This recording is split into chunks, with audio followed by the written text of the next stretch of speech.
بەخێر بێن بۆ پرۆگرامی نایابەکان.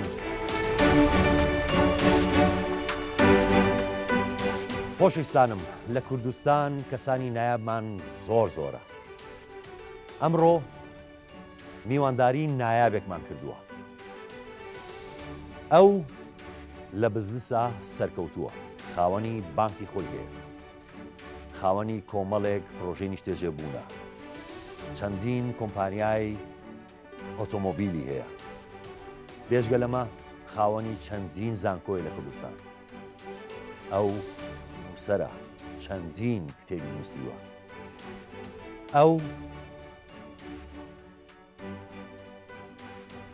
لە دڵەوە شێعرە نووسێ بۆ دڵ، خۆشی پسپۆڕە لە نەشتەرگەری دڵ. با پێکەوە بە خێراتنی بکەین دکتۆر نەوزاد یەحیا بازگر.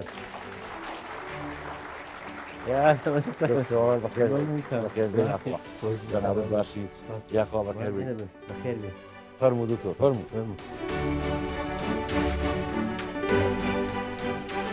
دکتۆر گیان بڵێ ماندی نەبی و بەخێر بیت. سپاست دەکەم.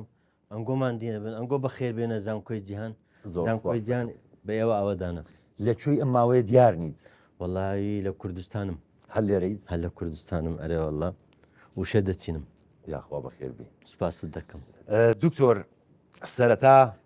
ئەمەوێ پرسیارێ بکەم کە لای خۆم بووە بە مەراق ئەم پرسیارە. ئەزانم لای تۆ هیچ شتێ مەراق نییە، بەڵام احتیاجی دکتۆر نەوزاد پسپۆڕە نەشتەرگەری دڵ، یعنی طوبی خوێندووە. توبم خوێندێ و جەراح اختصاصی استشاریمە. بەڵێ لە جەراحی سەدر و قەلب. بێژگەلەوە بزنسمانێکی سەرکەوتویت، بێژگەلەوە چەندین کتێبت نووسیوە، 33 کتاب. 33 کتاب. بێژگەلەوە تابلۆش ئەکێشیت، یعنی نیگارکێشێکی دەرەجەیەکیت. زەمانم زۆر زۆرە. اینجا شعری ژەنووسیت. پرسیارەکەی من کە ئەوەیە کە بۆتە مەراق، چۆن فریای ئەماکەی، چۆن کاتەکانی خۆت دابەژەکەی؟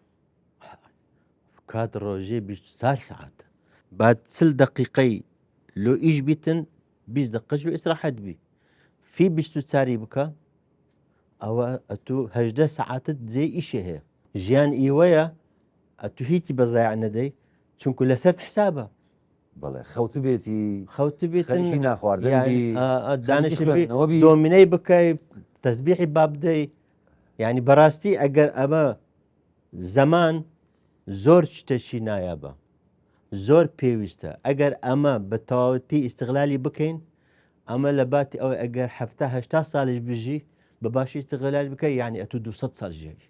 یعنی هەنچی 200 ساڵی ئیشت کردی، هەندی 200 ساڵی بەرهەمت هینایە. کات ئەوەیە، یعنی سەعاتی عمل ئیعتبار دەکرێت لە ژیان. چەند سەعاتت ئیش کردیا و چەند سەعات ئیش نەکردی. یعنی ئەگەر بە شێوەیەکی جوان ئێمە کاتەکانمان تەرازوو بکەین، تەرازوو بکەین، چاچی بکەین، زۆر دەکەین، هەموو شتێکت پێرا دەگەی. زۆر باشە. دکتۆر ئەمەوێ بزانم لە مناڵی ئەگەر بینەوە دواتر لە مناڵی ماڵی جەنابتان لە ناو قەڵا بووە، وانە؟ ئەمە لە هەولێر ساڵی 1948 لەدایک بوویمە لە محلێ تەعزیل نێزیک مزگەفتی شێخ چۆلی. دوایە کە عمرم بوو 3 ساڵ 4 ساڵ چوومە قەڵاتێ. داکم قەڵاتیە، بابم قەڵاتینی هەولێریە. ئەمە لە قەڵاتێ لە ژیانم لە 50ەکەەوە حتا 54 لە قەڵاتی ژایمە. ئەی مناڵێکت چۆن بوو؟ مناڵێکی ئارام و هێواش بوو یاخود مناڵێ بووی حەز دەکرد جوڵ زۆر بکەیت؟ ئەمن منداڵ بووم، جەریدەم بدیت باە کەتیە هەڵم دەگرت، تەماشام دەکرد دەمخیند. هەر جەیەک شتەکەم بدیت باە دەمتانی ئیشی لەسەر بکەم.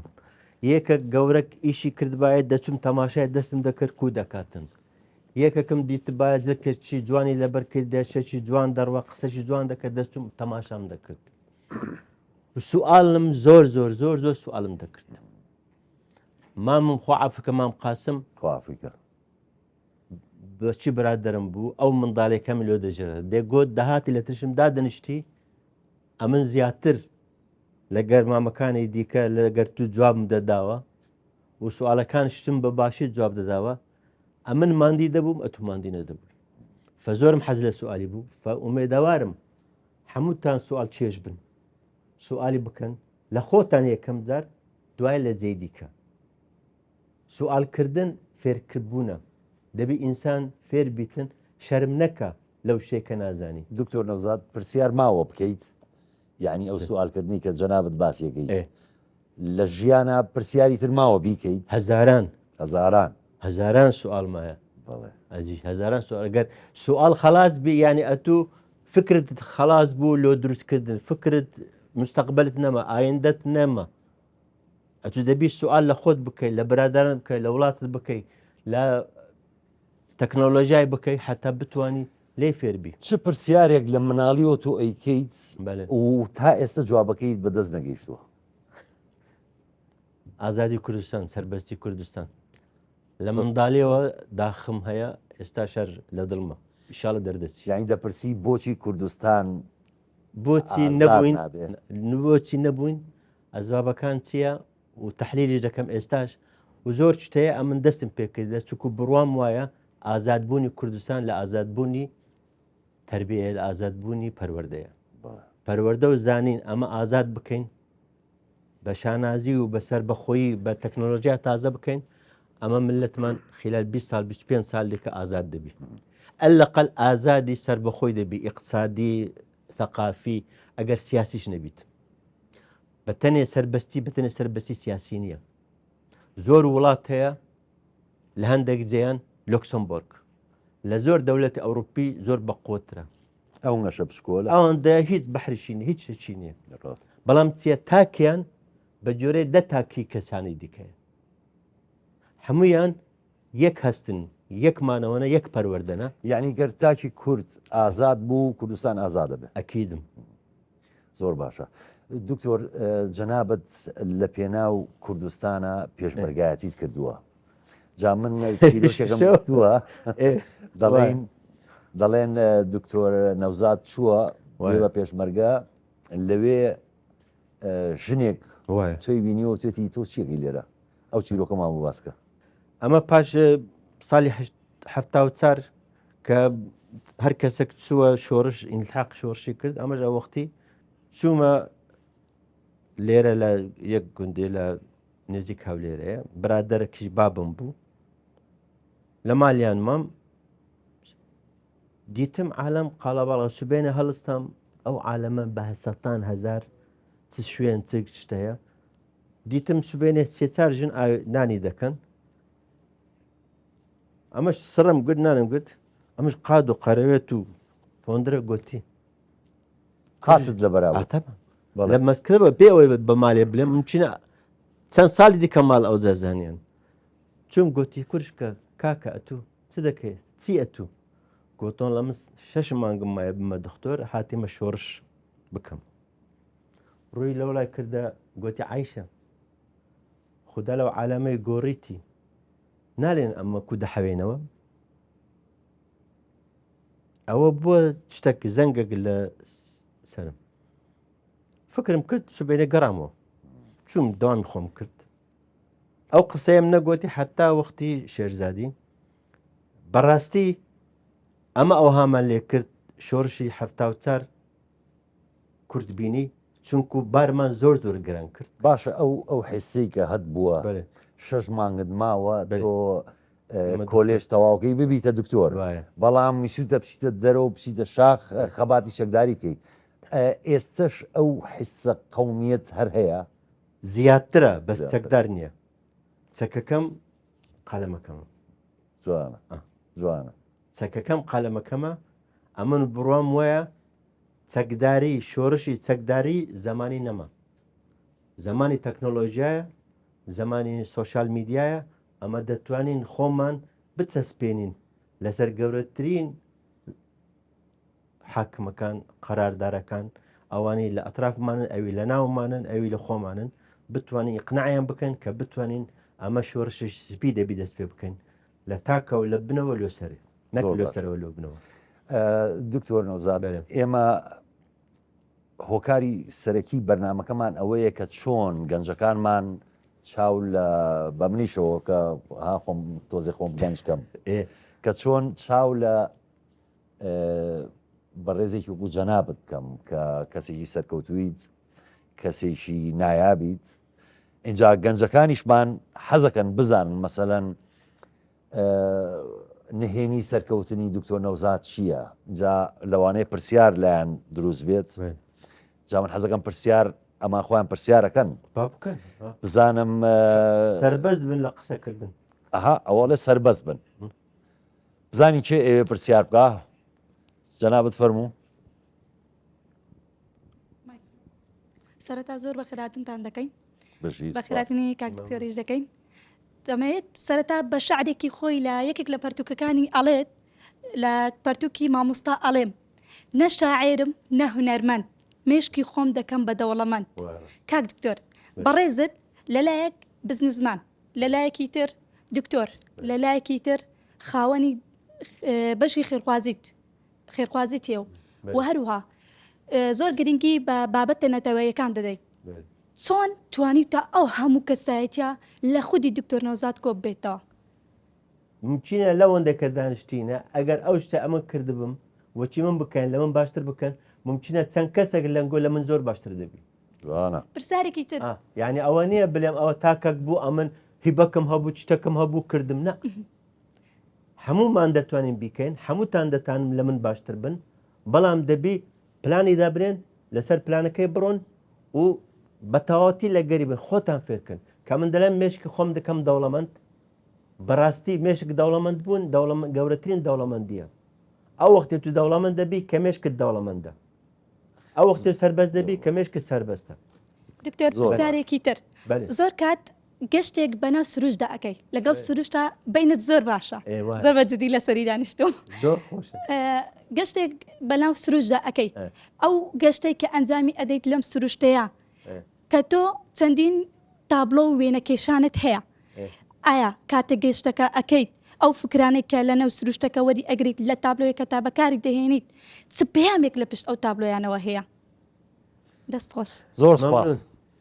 سوپاست دەکەم تابلۆ کێشان وەچی شعر وایە بەس لە باتی ئەوەی وشە بلێ ئەو وەختی ڕنگ دەلێ ڕەنگەکان شێوەی دادنی ڕسمیش تابلۆش نەو عقەسیدەکە بەڵام بە شێوازەکی دیکە ئەمە ئەو وەختی دائما ئەمن ناچم بلێم دەمەوێت ڕسم بکەم نە ئەمن لە ژۆرێ لە ناو دەماغم زۆر شتەیە دەسوورەیە دێتن دەچیتن ئەو وەختی دەچم تابلۆکەی لە پێشم دادنێم هەندێک جار چاوشم دەقوچێنم ڕسمی دەکەم و هەندێک جار ڕسمەکان ڕەنگەکانیش تەماشا ناکەم لە یەکدری تێکەڵ دەکەم یعنی حالەتێکی ناو خۆم دەبینم ئەو جار دەتام ئەو شتان تابلۆ بکەم ئەو ڕسمانە ئەمن دەکەم هیچ یەکەک وەچی سروشت نییە بەس هەموو شتی سروشتیە تەماشای تابلۆی بکە ئەوە تابلۆیە ئەوە ناز و چار دەدەن ناز ناوی کچمە شپاندیتم بە کوردستان چاردەدانەکەژم گۆ دەزانن چییە چوار پارچەیە یعنی چواردانی نازە دکتۆر نانە چاردانی کە نازی دەگەزن فبەڕاستی ئیوەی نییە ئەمە بڵێن ئەمن زۆر باشە لە بدایەتە عمرتان یەک چش ئیخساس وەرگن لە یەک چشت ئەوەل جاری دەبی معلوماتی عامە زۆربەی دەماغی خۆت پڕ بکەیت دوای پاشەوەی اختصاص بکەی لە ئیشەک حتا بەرژێوی حیاتت تەمین بی کە تەمین بوو حیاتت تانیت ئەتو پیشەیەکت هەبی بەو پیشەیە پێی بژی ئەو وەختی شتەکانی دووەم ڕسم بی ئەدەبی دەتوانی ئێواران شەوان بیکەیت دکتۆر بەێ من ملاحەزەم کردووە جەنابەت زۆر دامی گەنجانەکەیت بەێ هەندێک گەنج لە دەوروبەرتن زمانزانن علااقاتیان هەیە لە دەرەوە چۆن ئەم گەنجانە لە خۆت کۆکیتەوە گەنجێک لە سلێمانی لە سۆران لە بارزان گەنجەگەێنی بۆچی ئەمە احتیمان بە گەنجەی تۆ لۆت ئەوە گەنجانەی دلێک ئێستا ئەمن لە مێژە یەک لەوانە لە ساڵی 2007ەوە ئەمە گەنج پەروەردە دەکەین لە ڕەوزەوە حتە زانکوی ١٧ قوتابیەکانم ئێستا لە زانکۆی مە ١ من بووینە مامۆستا ١ ئەوی تەخەرروجی کردیا ئیشی تایبەتی خۆی هەیە ئەمن بە فەخرەوە دەلێم تەڵەبەکەم هەیە ئاینەوە چی من سیستەمی پەروەردەی هەیە زۆر مەکتەبی سەر بخۆی هەیە ئەمە دەبی فێری ئینسان بکەین حەزی لە چییە بچی ئەو ئیشەی بکە ئەمە زانکۆمان زانکۆیەکی پیشە ساز نییە پیشەت فێر بکە زانکۆمان ئیوەیە بتوانێتن مرۆڤ دروست بکات خۆی احتیمات کاتە سەر خۆی ئەتوو هاوەداری بە ئەتوو ڕێی پیشان بدە پێداویستەکانی لۆ حازر بکە مەقولەیەکت هەیە دەڵێ ئەگەر کارکردن لە کەرتی حکومی ئەگەر وەکو قیتارێک بێ ئەگەر هەمومان سواری ئەو قیتارە دەوەڕادەوەست ئەمە لە منتەلەقەوە تۆ جەنابەت ئەتەوێ ئێمە فێری ماسی ڕاوکردن کەی لەوەی کە هەموو ڕۆژێ ماسیەکمان بیتێ ماسی حازر خواردن تێرد ناکە ئەتوو پەنجا خواردن لۆدانێن بێ ئەوەی ئەتوو ماندی بووی پێی هەمووی خەسار دەکەی بەس ئەگەر ئەتوو خۆت خواردنی دروستکەی ئەوەندە دروست دەکەی کە تامی لێوەرگری کە کەیفی لێوەرگری کە تێرت بکاتن فەدائیمەن ئەو شتێک کە دەستت دەکا تێرت دەکاتن چاوت لە پارەی کەس نەبی حتى بابت حتى داکت ئەوان زۆر هاوکارن یاریدە دەرن بەڵام ئەو پارەیە یان ئەو سامانەیە یان ئەو عەقلەی کە خۆت درستی دەکەی بڕوا بکەن لەزەتێکی دیکەی تێدایە دکتۆر نەوزات تۆ لەگەڵ ئەوەی کە مناڵەکانمان لە خۆمان ئەبێ زیرەکتر بن نەک دەبی زاتەن زیرەکترن زاتەن زیرەکترن چونکە ئەوان جیلی وان ئەوەن عەسری تەکنۆلۆژیای تازەیە جیلی مە جیلێکی متەقەلب بوو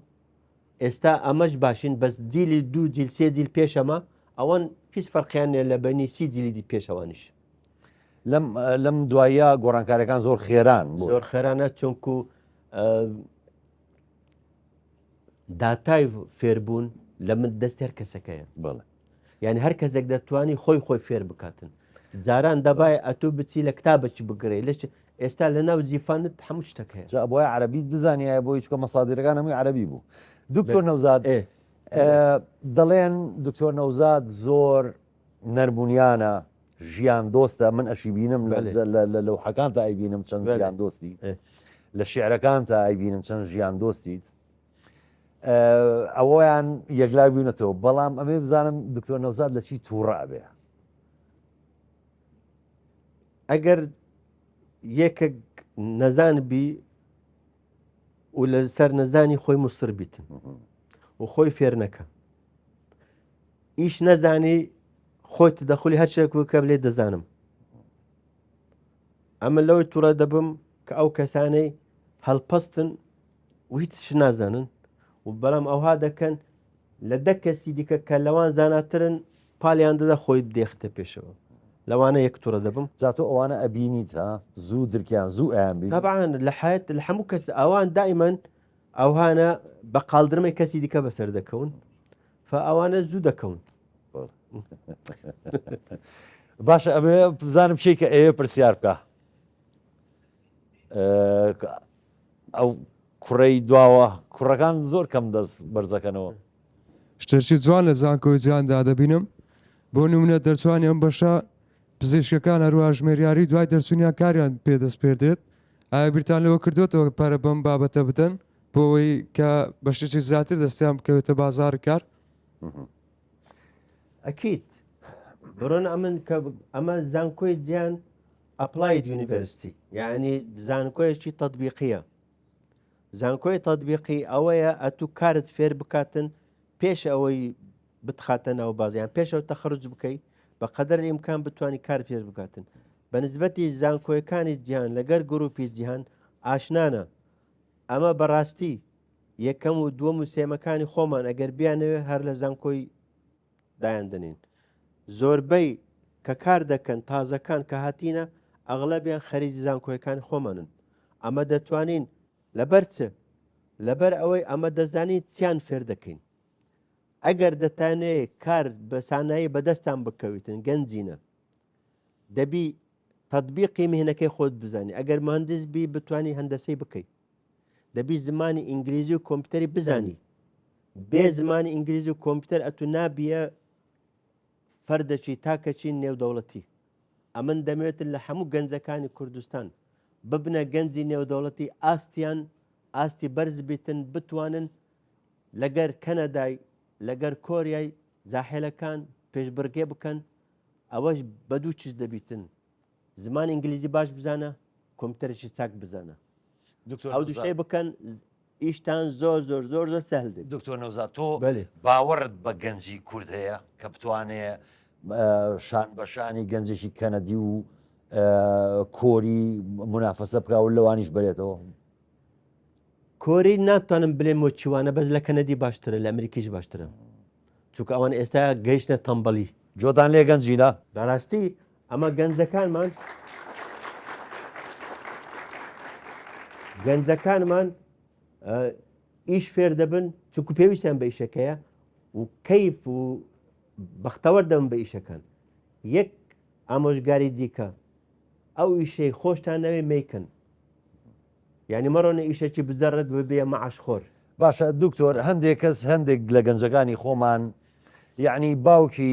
هیلاک بووە تا توانیوێتی خوێندنی بۆ فەراهەم بکە ئەو گەنجەکە تەخەڕوجەکە مەجبورە ئیشێ بکە بووی هاوکاری باوکی بێ هاوکاری خێزانەکەی بێ هەندێک جار لەوانەیە حەزی لەوی شەش نەبێ بیکە بەڵام مەجبورە بیکە ئەی تۆ بۆ ناڵێکی ئەمن بڕۆنا خۆی دنیا دەبێ خۆت ئینسان بچەسپێنی شەرتنی ئەتو یەکەم فرسەت ئەو شتەی سەتاسەد بەدڵتە ببی بەڵام کە فێربوون کە دەست پێکردن با حەزش سەتاسەد نەبیتن بەڵام ئیشە کە فێر دەبی پێی دوایە ئیش فێرکردن فێربوون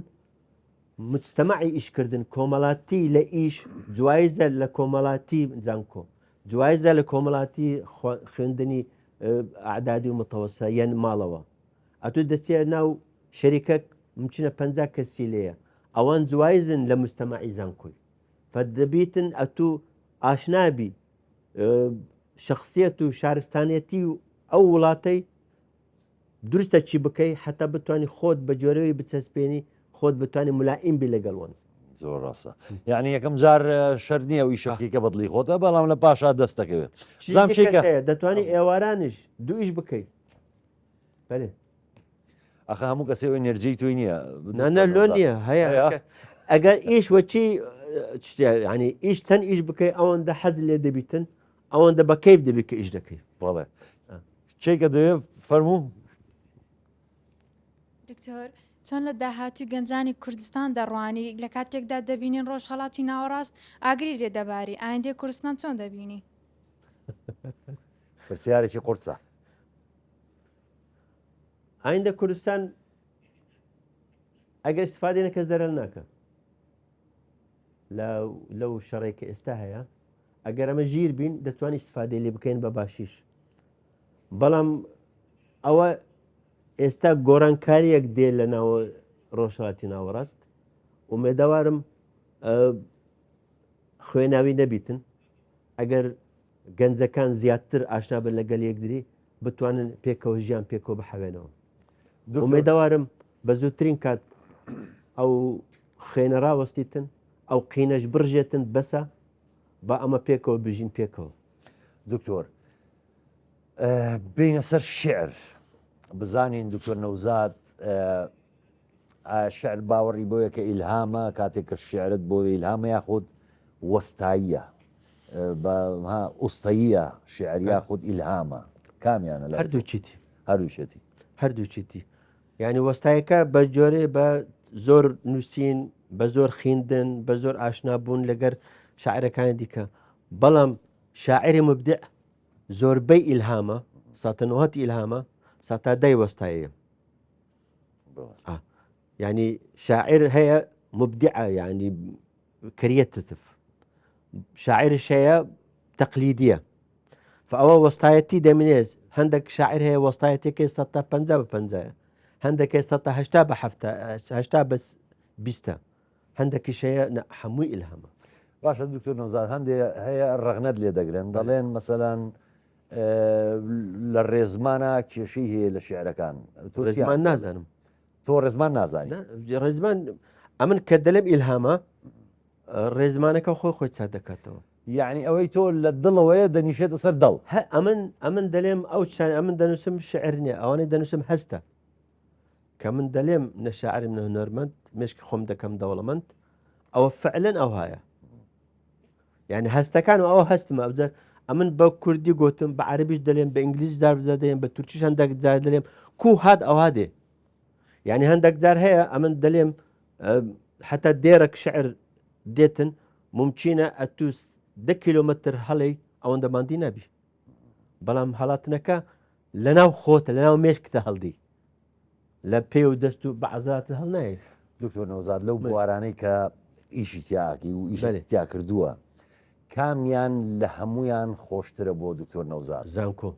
زانکۆ تا ئەکادمیت ئاتەوان چکو ئەمن بڕوان بە پەروەردە هەیە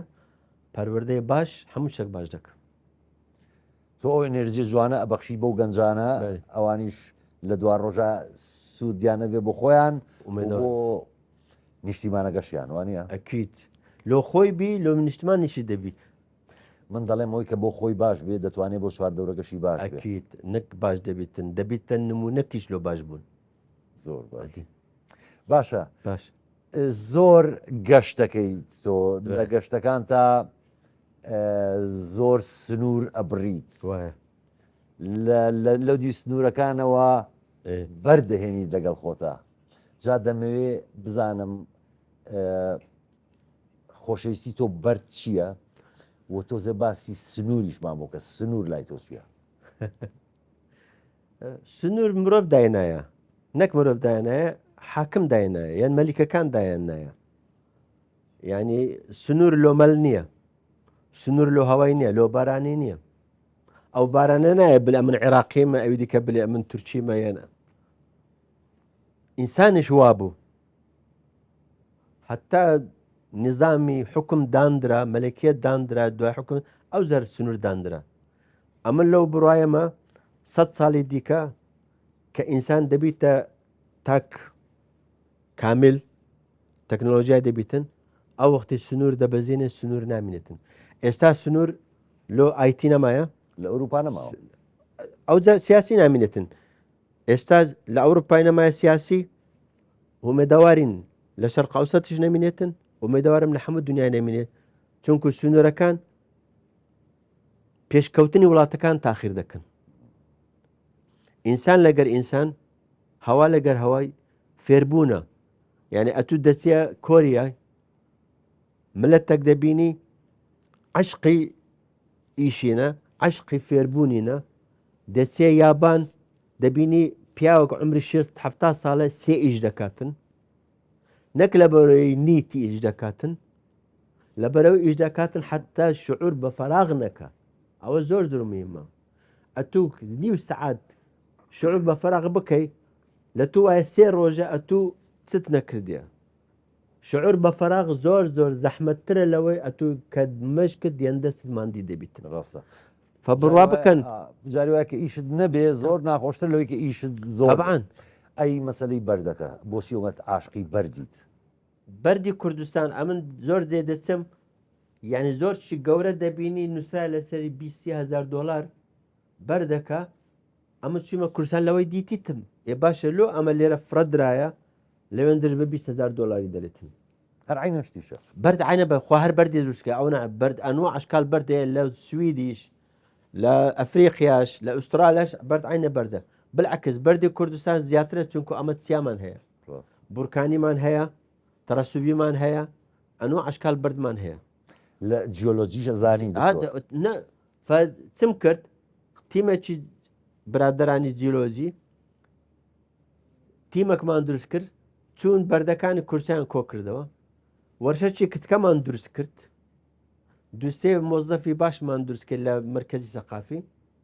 بەردەکانی کوردستان ئێستا تەصیف دەکەین چەشی دیکەمان کردە لە کوردستان گوڵەکانی نەباتەکانی کوردستان ئەمە بڕۆنە زۆر شێکی مهم هەیە لێرە دەمێت ئاشنای بکەم ئەمە زۆر نەباتمان هەیە دەمری ئیندیثار دەکەن لەبەر چە لەبەرەوەی مەر و ماڵات ئەوەندە دەیخۆن ئەمە شێکی بەسیتان لێ بلم ئەمن زاحێر بووم لە بن سەفینی ڕێواسە بوو ئێستا ڕێواز حتا بن قەندیل یەڵە دەبینەوە لەبەر چ هەر لێمان کردەوە لێمان کردەوە ئێمە خراپ لەکەینەوە ئەمە خراپ لێ دەکەنەوە بنەوە لێ ناکە. دەکەینەوە. ئەوە ئیشانە دەبی ئەمە ئاگدار بین ئەوە سەروەتێکی بەتەنی نەفتم نییە ئەمە ئەوانە هەموو سەروەتن بەڵێ هەموو ئەوانە لە وڵات لێ دروست کرایە ڕاستە زۆر ڕاستە بزانم چی کە پرسیاری هەیە پرسیارەکان خەریکە ها زۆرە بێ بڕۆن چەند جوانە سوالی خۆی لە تەلەفۆنی خۆی نووسە حتە براڤۆ ئەوە تەکنۆلۆژیاتە بەکارهێنانی چی مایکەکە بڵند کە مایکە کاک دکتۆرەوەی ئێمە دەزانین جەنابەت هەوڵێکی زۆر ئەدەیت بۆ خزمەتکردنی کوردستان لەلایەک سنتەری تایبەت بە کولتور دەکەیتەوە و لەلایەکی تریش دەستگای تایبەت بە زمانی کوردی دەکەیتەوە ئایا دەرئەنجامی ئەم کارانەی جەنابەت وە کەسانی وەکو جەنابەت کوردستان دەگایێنێت تا چارەنووسی یعنی چارەی خۆنووسین و دەمەوێت ئەوەش بپرسم کەوا هیچ هیوایەک ماوە کەوا کوردستان ببێت بە دەوڵەت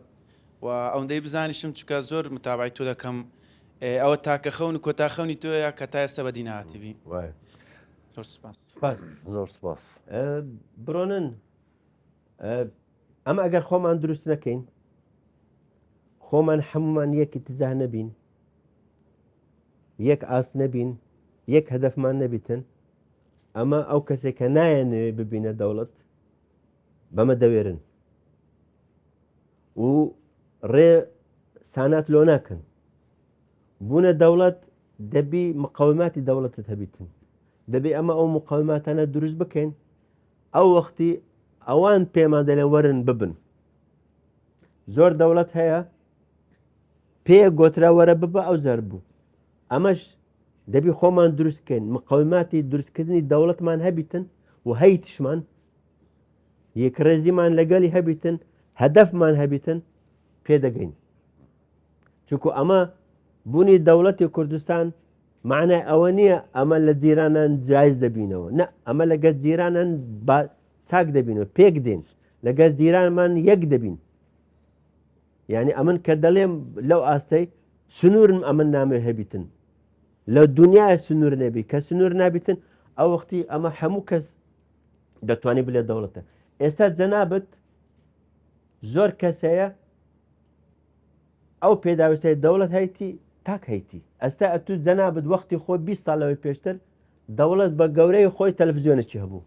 ئێستا هەمووتان ئەنگۆ تەلەڤیزیۆنی خۆتان هەیە وانە یوتیوبەرەکان تەلەڤیزیۆنی خۆیان هەیە تەبان هەر کەسێک لەنگۆ تەلەڤیزیۆنێک هەیە دەتوانیتن چی دەوێت دەربڕیتن دەربڕینەکە ئەوەیە ئەتو ئەو پێداویستانە دروست دەکەی بە تەکنۆلۆژیا تازە کە 50 ساڵی دیکە ببیتن بڕوا بکەن ئەوە شەکی سانا دەبیتن دکتۆر نەوزاد لەو کۆمەڵە کتێبەی کە کۆت کردوێتەوە بەڵگەنامەکانی دەوڵەتی عوسمانی زۆر زۆر پشتی نایابی تەیە من حەزەکەم هەموو دەستیان کەوی بیخوێننەوە لەویا تۆ چیت هەیە بۆ ئەو کتێبانە و چیت هەیە بۆ ئەو بەڵگەنامانە ئەوە واجبەکی خۆمە دەیکەن ئەوە یەک لە واجبەکانی زانکۆکانە دەبی بیکەن ئەمن لە مێژە بە هەموو زانکۆکان گوتێت دەبی هەر زانکۆیەک سنتەرچی بەڵگەنامەی هەبیتن بیرۆکەکە ئەوە بۆ ئەمە ڕۆژێک چوومە بەڵگەنامەی عوسمانی لە ئەستەمبولی دیتم بە 100,000 دۆکمنتی کوردەواری چووک ئەوان دەوڵەت بوون 500 ساڵ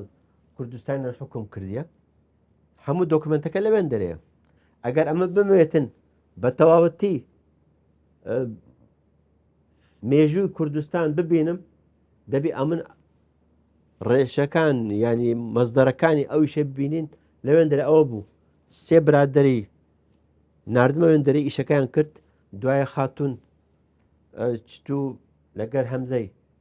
ئەوان تەفەڕۆیان کرد حتا ئێستا 15 کتابمان تەبع کردیە و نەک بەس عوسمانی ئەمە ئێستا لەگەر ئێرانیش پەیوەندیمان هەیە لەگەر بەغدایە دار وەسایق لە عێراقی هەیە لەگەر ئینگلتەرای دار وەسایق هەیە لەوێن درێژمان کردێ ئەمە دەستمان پێکرد ئەو شتانێک کە لەسەر وڵاتی کوردستان نووسرایە کۆیکەینەوە بیکەینە مەزدەرەك لە ئەو کەسان کە توێژنەوە دەکات دەست خۆش بێ هاتم بۆلات ژوورەکەت بەرامبەر بە ئاڵای کوردستانە وایە دەڵێ ئاڵای ئێمە بەرزترینە وایە ئەومان بۆ باسکە چۆن ئەمن هەموو جارێک کە هەندێک دڵتەنگ دەبم ڕاستی پێ بم بڵێ دەچم ئەوە لە پەنجەرەکەم دادنشم ڕادەوەستم ئاڵەکەی دەبینم جاحرەکان لە خوارە دەبینم دەلم الحەمدولله ڕەحمەت لێ چکلۆ ڕۆژ هەبوو ئەمن لەگەر ئەو ئاڵایەی بچێنی ئەعدام دەکرم ئەگەر لە هەڵم گرتبایە یان لە مالێ هەمبایە یان لە جەیەک لێم گیرابایە یا من ئێستا سێ قادی من بەرز ئەمن لە قادی پێنجەمم ئەو لە من بەرزترشە بەڵێ بەڵێ شکری پێ دەبێت الحەمدولله الحەمدولله باشە دکتۆر نەوزاد لە چی بێزارە بی مەسەن ئەڵێ کە خەمبارە بی چی خەمبار دەکا چ شتێک ئاوا جارجار بێزار دەکا و سێری پەنجەرەکە بکەیت مناقەشەی بێفایدە ئەو کەسانێک کە دەیانەوێتن لە پێش ئیشکردن ڕاوەستن یان لەسەر فێربوون ڕاوەستن یان ئەو کەسانەی جار بەجارش ئینسان تەبیعەتی وایە غەم و کەیف یعنی هەردووک دوو لای مێشکن هەردوو لاوەچیەک دریە کو دەلێ کەیف و یان بەختیاری و غەمباری هەردووک پێویستە یعنی فرمێسک بەتەنی غەمباری نییە زۆرجار لە کەیفانش فرمێسکمان بەڵێ دڵ زۆر خۆش بێ فەرمێس دەڕێژێ ئەوێ دێتە خوارە یعنی ئیوەی نییە هەموو شتێک هەبوونی نەبوونی باشترە بەڵام بەتەنێ هەر غەمەکە بی ئەوە زۆر خراپە خراپە جار بەجار غەمش دەبی هێوێن دەبیتن لۆ ماستەکەی خۆی ئەگەر جارجار خەمبار نەبیت کە دڵت خۆش بێ نازانی ئەگەر بە بەردەوامێت خۆش بێ نازانی دڵخۆشی چیە ڕاست وایە فعلە وایە دەڵێ خوێندن فێرکردن چارەسەرە و ئەنجامەکەشی ئاشتیە ئاشتی ئەنجامە ئەومان بۆشی بکەرەوە بزانم چۆن بەڕاستیە ینی ئینسان یەکەکی زانا یعنی یەکەکی ڕەوشن بیر عمری خۆی زەرمەند نابیتن کە زەرمەند نەبوو ئاشتەوان دەبیتن ئاشتی لە چ دەست پێ دەکە براینە زاحێرینە ئاشتی ئیوەینە تو لە سەرەوەتەمە ئاشتی بینی خۆمانە ئاشتی لە خێزان ئاشتی لە بینی کوڕکت ئاشتی لە بینی منداڵ و گەورە ئاشتی لە بینی خێزان و خێزان ئاشتی لە بینی کۆڵان و کۆڵان شار و شار لە بینی وڵات و وڵات ئەوانە لە چ دەست پێ دەکە ئاشتی پەیوەندی بینی دوو ئینسان ئەمە ئەگەر بتوانین ئاشتیمەند لەناو خۆمان دروستکەین ئەویش بە شارستانەتی دەبیتن ئەو وەختی ئەمە ئەکیت ئەنجامەکەی دەبیتە ئاشتی و وەختیاری زۆر ڕاستە بزانم چی کەشویسی تۆ فەربوو جاری پێشوو فەربوو دکتۆر نەوزاد خاوەنی چەندین کتێبە و بە زمانی عەرەبیش کتێب دەنووسێتن و کە یەکەم کتێب نووسی بە ناوی چی بوو و ئەو کتێبێک کە نووسی بە ناوی بۆ کامە کتێبیش زۆر لە لای ئازیزە کە باز لە خۆی دەکە لە ژیانی خۆی دەکاتن زۆر باشە تۆش فەرموو پرسیارکە با ئەوش پرسیارگەی بکات دکتۆر تێکەڵ نەبی تێکەڵ نابێت نام بیرم ناچێت دکتۆر نەوزاد وەکو پارێزگارێک و پزیشکی و هەروەها ساحبی چەند کتابێک و شارێک تێک نالێ زانکۆ کە منداڵ بووی دەتویست پێشمەرگە هەمویان مهمترە کە منداڵ بووی ویستێ ببێتە پێشمەرگە ئەگەر ژیان ڕۆژێک ناچاری بکاتەوە شتێک لەو شتانە هەڵبژێری کامە دەبوو لە بۆچی جوانە یعنی ئێستا بێ هەڵبژێری چ هەڵبژێرم یان من پێشمەرگیان چ ئەمە ئێستا ئێستا ڕەسام بێ شاعر بێ ئێستا یا پزیشک بێ پێشمەرگەی چیا زمانێک بوو ئێستا الحەمدولله ئەومان پێویست نییە پێشمەرگەی ئاسایشمانەیە پێشمەرگەی پاسەوانمانەیە پێشمەرگەمان هەیە ئەوانە ئەمە ئێستا دەبی پێشمەرگەی قەلەم بین پێشمەرگەی فێرکردن بین پێشمەرگەی ئیشکردن بین ئەمە ئەوە پێشمەرگا تیمایە ئێستا دەبی ئەمە پێشمەرگەش ئیختیساسە جوانە ئەی یەکەم کتێب کامە بوو کە نووسیت یەکەم کتێب وشە دەچینم بە کوردی بوو ئەزرع الکەلیمات بە عارەبی ئەو یەکەم دوو کتاب بوو تەبعم کرد ئەویش ئەمن بەڕاستی من 6 ساڵ بەس فێر بووم دوای پاش 6 ساڵ ئەو دەدەستم بە نووسین کرد ئەگەر ئەتومێش خۆت پڕ نەکەی نووسینەکەت بێک فایدە دەبیتن و ئەو هات لێ دێتن داخی بەجێ دێ لە پێشەوەی تو پێ بگەی. باشە دکتۆر نەوزاد ئەی چی وای لێ کردی کە بنووسیت یعنی چ شتێک بوو وای لێکردی بنووسیت؟ چوە بوو حەزێ بوو؟ نە بڕۆنە ئینسان ئەمن دەلێم پرۆژەکمان هەیە زەکات العلم، ینی زەکاتی ماڵ هەیە، زەکاتی زەرع هەیە، ئەمن دامنە زەکاتی علمیش. کتێب زەکاتی علمە؟ نانە پرۆژەیە دەستمان پێکردە ئەتوو علم کە هەیتت واجبە لەسەر بیدەی. ئەگەر زەکاتی ئەعتیادی 102 بی زەکاتی زانست و علم 100 پێش ئەوەی بچێ قەبرێ بچی خۆ عافیزی لە دنیای بکەی دەبێ ئەتوو ئەوی هەیتت بدەی کەسانی دیکە ئەویش پاشەت و گەورەی بکەن زیادی بکەن. ئەوە خلاص نابیتن، ئەوە قیمەتێکی تەراکمیە چش لەسەر شێکی زیاد دەبیتن. ئەمە با هەمومان بگەین ئەوە ئاستەی نەلێن ئەمە دەمانوێت بنووسین و بەس نە بنووسە ئەوە جا لە اختصاصی خۆت بنووسە لەو شتێک کە باش دەزانی بنووسە ئەو شێ چاک دەزانی ئەوی بکە.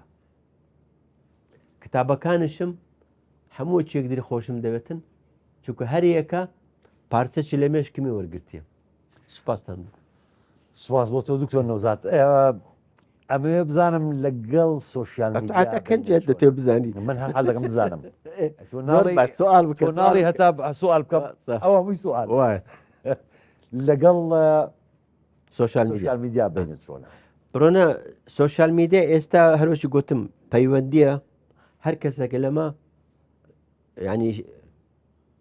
دام و دەستگای ئیعلامی خۆیتی هەر کەسێک پێرسناڵەتی بەهرەی خۆی دەتوانێت لەوێن دەرێ بکاتن. بەڵام شتی مهم هەیە هەموو شتێک ئازادی من سنووری ئازادی تووە، خۆشەویستی من سنووری خۆشەویستی کەسانی دیکەیە.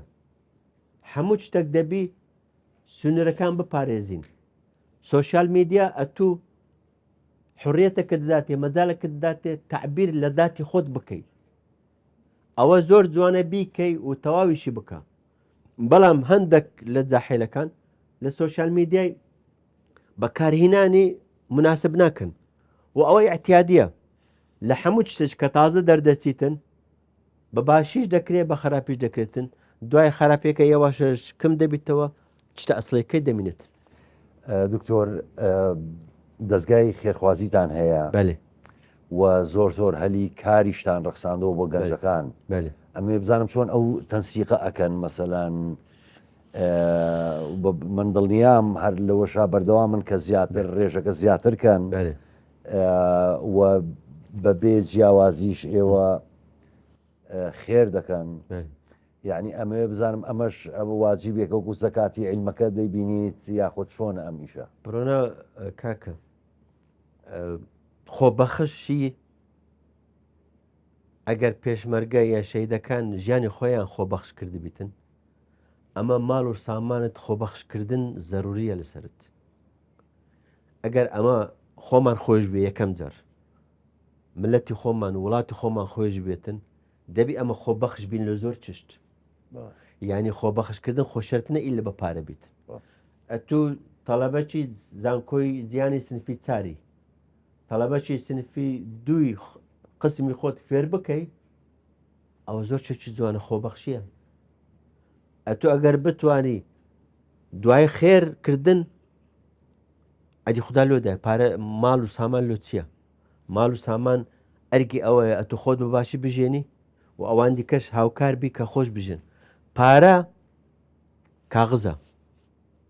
ئەگەر قیمەتی نەدەیە قیمەتەکە یان ئیش یان پەخشینش ژەک بە تاربەتەنێ بە کار ڕوخساندن لۆی کار ڕوخساندن زۆر زۆر مهمترە لەوەی ئەتوو پارەی بدەیە. زەمان ئەمە ئێستاش کە دەستگای خێرخوازی هەیە دەستگار خێرخوازیەکە بە ئیش خۆی هەڵدەستیتن ئەلحەمدولێ لە ساڵی نۆهەتەکانەوە ئەمە دەستمان پێکردەوە و پاش ئەمەش داوام دەبین. هەر دەستان خۆش بۆ لە دکتۆر نەوزاد ئەم گەشتبینی تۆ إيه. ئەبینم ئەڵێم من هەستەکەم بەشێکی زۆری سەرکەوتنی جەناب بەدەوەی کە گەشتبینیت وایە چۆن وا بکەین ئێمە بە بەردەوامی ئەم ئەنەرژیە بینەوە بە خۆمان و بۆ دەوروبەرەکەمان کە ئەوە گەشتبین بین ئەو سڕەت چۆنە؟ ئەوە سر نییە نانە سەر نیە هەمومان دەتوانین گەشتبین بین یعنی ئێوەی نییە تو کە لێرە دەردەچی تەماشا بن پێت خۆت بکە بەس بن پێت خۆت دەبینی تەماشا ئاسمانی بکەی هەموو دنیای دەبینی تەماشای ئوفقی خۆت بکەی خۆت دەبینی ئەتو کە دەتەوێتن خۆش بژی دەبێ ئەوەل جارێ ئەو شتانێکە هەیتت پێی رازی بی ئەو شانەکە هەیتت چاکتری بکەیت ئەو شانەکەیتی بەکاری بینی یعنی بڕا بکەن بەختیاری بە تڕمبیل نییە بەختیاری یان نەبەختیاری بە سواری پاسکلیش نییە ممکنە سواری پاسکلی خۆشتر بوو ئەمن ڕاستان پێ بلم یەکەم جار کە پاسکلم کڕی کە چوومە متەوەستەی ئەو پاسکلە زیاتر بەختیاری پێدام کە ئێستا باشترین سیارم هەیە طبعا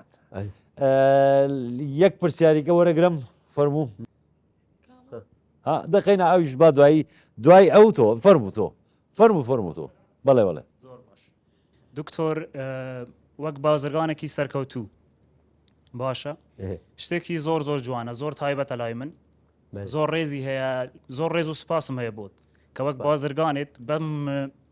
شێوەیە گرنگی بە نیشتیمان دەدەی کردنەوەی سنتەری کولتوریە سنتەری زمانە زانکۆیەکە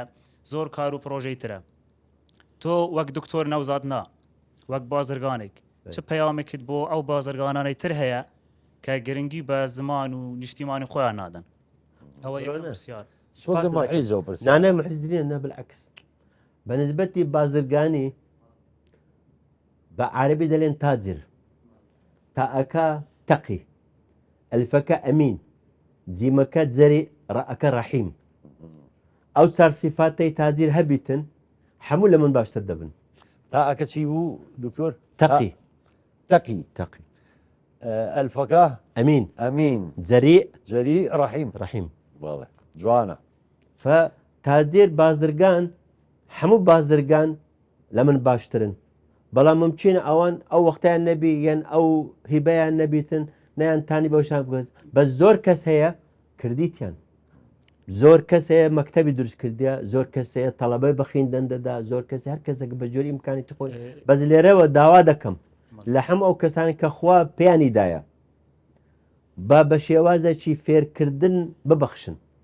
ئەو جار ئەگەر مەکتەبەک بی سەنفەک بیتن هەر کتابەک بی هەر شتێک بیتن بتوانن بەردەگەسە بەردی دابنن دەستخۆش یەک پرسیاری کاتەکە زۆر کە ماوە بە ئەو بەشی دەیکەمە گازیت نەبێ فەرموو دکتۆر باسی شعر و هەستت کرد بەێ من پێم وایە زۆر بە جورعەتەوە دەربڕین لە هەستەکانت دەکەی بەێ ئێمەش کولتورەکەی ئێمە بە ئاسانی ڕێمان پێنادا دەربڕین لە هەستی خۆمان بکەین دەربڕین لەوەی بکەن کە حەزمان لێیە چ شتێک وا لە جەنابت دەکا هانە دەدا کە بەم شێوەیە بە جورعەتەوە لە نێو ئەو کۆمەلگایەدا دەربڕین لە هەستەکانت بکەیت جوانە هەموو کەس دەتوانیتن هەستی خۆی دەربڕیتن برە جۆ بگرە کاچی خۆت ئەوە لە جەراعەتی تاجیرەکەەوە هەیە بەتەنێ ئەوە نییە ئەتو هەستی خۆت دەرنەبرێت تو هەستەکەی خۆت دەکوژێنیەوە وەچی ئاگرێکە ئەتو خۆلی لەسەردادنی ئەوە نابیتن بەڵام ئەوە نیە ئەتو هەستی خۆت دەربڕی ببیە ئەنتی سۆشیال ببیە زدی مجتەمەعی خۆ یان بێ زدی کۆمەڵاتی خۆت یان بێ زدی خێزانی خۆت نە ئەتو دەبی شێواز بە شێواز ئەوی لە من قبول دەکردم چی لە تو قبول ناکرێت کە عمرت 25 ساڵە بەس ئەتوش 6 ساڵ بی لە توش قبول دەکەن پاشەوە ئەزمونەکەت دەبیتن یعنی ئمە چاوەڕێکین کە تا تەمەمان گەورا بێ نا لە ئێستا دەست پێ بکەن بە شێوازێک کود دەلێ لە عالم نەدەی ئەزیەتی کەس نەدەی هەستی کەسی دیکە بریندار نەکەی هەستی خۆ دەربڕە بەس هەستی کەسی دیکە بریندار مەکە زۆر جوانە یەک بە کورتی پرسیارە بکە تۆش بێزەحمەت پرسیاری من لە بۆ دکتۆر ئەوەیە هۆکاری سەرکەوتنەکانت چییەوە چ بە ئێمە دەڵێن بۆ ئەوی لە شێو ڕوێنی تۆ دابڕۆین ئەو هۆکارە بگرینە بەر دەڵێم تەنیا چارە زانین و کارە زانین و کار هەموو شتەکەت پێدەبەخشیت. زۆر جوانە دکتۆر نەوزات بەڕاستی گفتوگۆ لەگەڵ تۆ زۆر چێژبەخشە من زۆر لەزەتم بینی دڵنیام بینەرە خۆشویستەکانمان و ئێوەش کۆتا بینینی خۆت ڕوئیای خۆت بۆ کوردستان و بۆ دکتۆر نەوزات کە چییە حەزەکەی وەکو دوا کۆتا جوملە بیڵیت بێمە بڕۆنن کوردستان بە جۆرە ئەو 20 ساڵی کە خۆی بەڕێوە بردیە ئەو باشەی ئەو چاچەیە کە لە خۆی دیتیتی ئەوروپا ئەوەندەی نەدیتە لەو 30 ساڵی ئەمە لە چێندە لە بووین ساڵی 1993 پەش ئەو هەموو قەیرانانەی کە بوو بەس هێشتان ئەمە نزبەی سەرکەوتنمان لە نسبەتی ئەوروپا و دەوڵەتەکان دیکە زیاترە ئەمە دەبی هەندێک شت هەیە بەراوردی خۆمان بکەین ئەمن وڵاتەکەم 5 ملیۆن نیوم ناتۆم ئەمە خۆم لەگە فەرەنسای مقارنە بکەم سوید لە 1200ەوە دەوڵەتە ئینگلتەرا بە 100 ساڵە ئیمبراتۆریەتە دەبی ئەمە بە جۆر ئەو کاتێ ئەو شێک کە هەیتمان ئەو بارەیە کە هەیتمان ئەمە بە جۆرەوی مقارنەی خۆمان بکەین ئەمە سێوی لەگەر سێوە مقارنە بکەین کوردستان لەگەر ئەوان دیکە لە ئەطرافمانن چ بکەین ئەمە زۆر پێشکەوتێن ملەتی کورد ئێستا قەراری دایە خۆی بەڕێوە دەبا خۆی بەخێو دەکا خۆی دروست دەکا و خودداوەش پشتوانمانە ئامین زۆر سپاس دکتۆر نەوزات ئەمن ئەنگۆ هاتن لە کوردستان بیستار دیاریمانش دیارێکی شتمینە قەلغانی زانکۆی جیهان زۆر سپاس ئای دەست خۆش بێ دکتۆر زۆر سپاس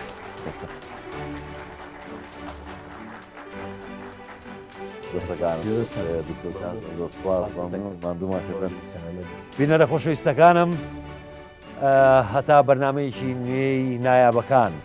و لەگەڵ نایابێکی تر بەخوای گەورەتان ئەسپێرم کاتێکی خۆش و خواتان لەگەڵ